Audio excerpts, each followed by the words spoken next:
Méditation, le livre ouvert. Je veux que nous regardions un peu un court verset dans la première épître de Jean, au chapitre 5, verset 21, qui dit ceci. Enfants, gardez-vous des idoles.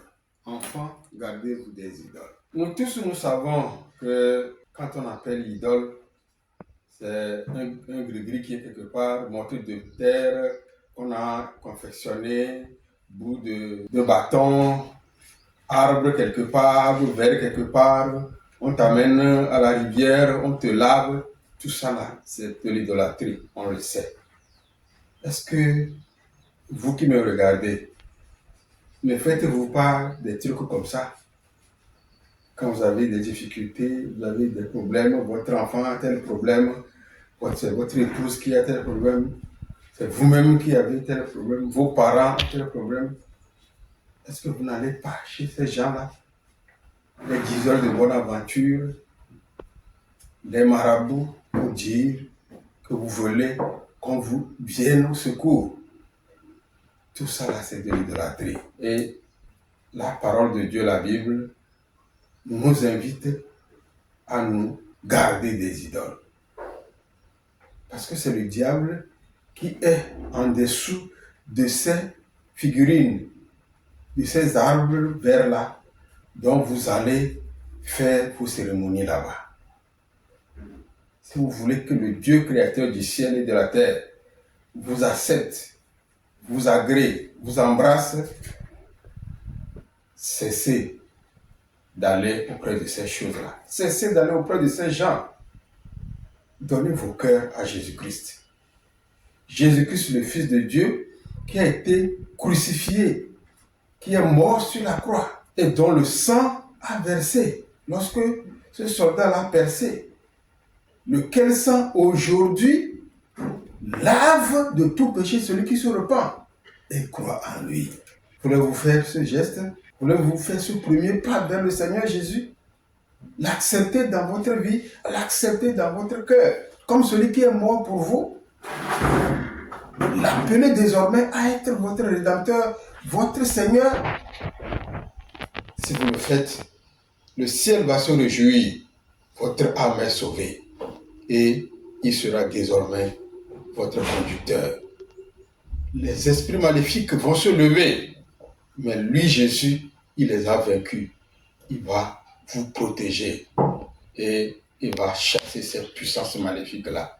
C'est très important que nous puissions, nous qui ne connaissons pas Jésus, que nous puissions nous repentir, l'accepter, abandonner la vie passée, la vie mauvaise, la vie d'idolâtre et d'ouvrir son cœur à Jésus. Mais une fois qu'on est sauvé, est-ce que vous savez que en suivant le Christ, il y a de petites idoles qui minent nos vies, qui cherchent à nous embrigader? Est-ce que vous savez que la télé que nous regardons dans nos chambres peut devenir idole pour quelqu'un? Quand il passe tout le temps devant la télé, il n'a plus le temps de lire sa Bible, il n'a plus le temps de prier. Le téléphone, oh, il est occupé. Il est occupé. Il n'a pas le temps pour prier. Il n'a pas le temps de lire la Bible. C'est de l'idolâtrie. Le téléphone devient une idole qui a pris la place de Dieu dans votre cœur. L'argent. L'argent a dérouté beaucoup de chrétiens de la foi. Quand tu cherches l'argent, tu n'as plus le temps pour lire la Bible. Les gens ont cherché l'argent jusqu'à le dimanche. Ils ne reconnaissent plus le dimanche. Parce que c'est le dimanche que l'argent coule à flot dans les affaires. Et le diable profite pour voler le cœur de ce chrétien. Vous qui m'entendez, vous qui me regardez, quel est l'état de votre cœur? Qu'est-ce qui occupe votre cœur? Qu'est-ce qui occupe votre cœur? C'est le foot, c'est le volleyball, c'est le basket. Vous savez que ces sports-là sont des moyens que le diable utilise aujourd'hui pour captiver le cœur du chrétien. Que le Saint-Esprit nous assiste. Nous qui sommes chrétiens, que le Saint-Esprit nous aide à savoir laisser la première place à Jésus-Christ. Je n'ai jamais dit qu'on n'a pas le droit d'utiliser le téléphone. Non, je ne dis pas qu'on ne doit pas regarder la télévision. Non, je ne dis pas qu'on ne doit pas faire le sport. Mais sachez réserver la première place au Fils de Dieu, qui est Jésus-Christ. Réservez la première place au Seigneur Jésus. C'est ça ce que je vous conseille. Acceptez-le comme votre maître, que lui il occupe la première place. Alléluia. Je vous en supplie. Aujourd'hui, ce sont ces choses inutiles, choses banales que le diable utilise maintenant pour voler la foi des chrétiens. Il vole la foi des chrétiens. Et moi, j'ai connu beaucoup qui ont rétrogradé, rien qu'à cause du travail, parce que leur travail, leur activité ne leur laisse plus le temps de venir à l'église le dimanche. Les rendez-vous de la semaine, on ne les voit pas. Ils sont au travail. L'argent coule. Il ne faut pas que l'argent soit ton maître. Il ne faut pas que l'argent soit ton idole pour voler ton cœur. Dieu veut occuper ton cœur. Jésus-Christ veut occuper ton cœur, tout ton cœur. Voulez-vous lui donner entièrement tout votre cœur pour qu'il soit le maître, qu'il soit le directeur, et vous l'acceptez, vous le suivez, vous serez richement béni. Vous serez richement béni.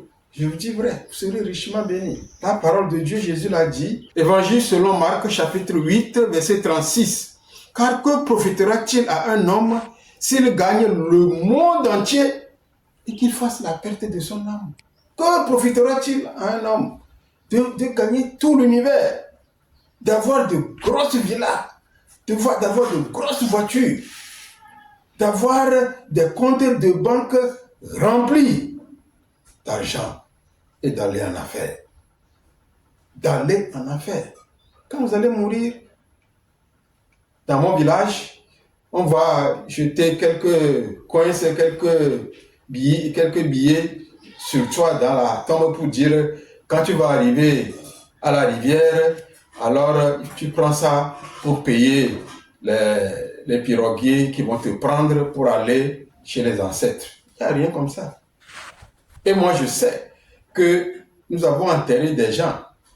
Les gens, on a mis l'argent, ceux-là qui sont les maçons, qui sont appelés à fermer les choses, c'est eux qui profitent de cet argent que vous avez jeté en disant que vous l'avez donné aux défunts pour prendre la pirogue de l'autre côté pour aller. Quand il meurt, il n'a plus besoin d'un seul franc de ces milliards qu'il a laissés sur ses comptes, de ces millions qu'il a laissés sur ses comptes. Ce qu'il a fait de son vivant, c'est ça qui va le suivre. Si tu as donné ton cœur à Jésus et le reste du temps, tu passes ça pour toi et tu t'en fous pas mal des choses spirituelles, quel compte tu penses rendre à Jésus-Christ? Toi qui connais Jésus, quel compte penses-tu rendre à Jésus de ce temps qu'il t'a donné? Si toi tu ne connais pas Jésus et toi c'est les affaires, c'est l'argent. Quand tu vas mourir, l'argent va rester ici, tu vas partir. Et de l'autre côté, tu vas te rendre compte que tu as perdu ton temps. Et l'éternité, ce serait l'enfer pour toi. Ce serait le tourment éternel. Moi, je m'en vais vous lancer cet appel de venir à Jésus. Donnez votre cœur à Jésus aujourd'hui. Donnez votre cœur à Jésus aujourd'hui. Vos péchés seront effacés et votre nom sera écrit dans son livre de vie. Vous serez sauvés.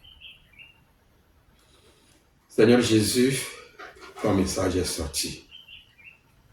Je prie que ceux-là qui sont encore sous la domination du diable, que ta lumière les éclaire, afin qu'ils se repentent, qu'ils se détournent de l'idolâtrie et qu'ils t'embrassent, qu'ils te confessent leurs péchés.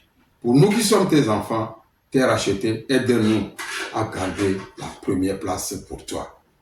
Que les choses mondaines qui sont les idoles qui volent nos cœurs, assistent-nous en nous en séparer. Nous t'en supplions. Sois béni éternellement. Amen. Just know that nous tous nous sommes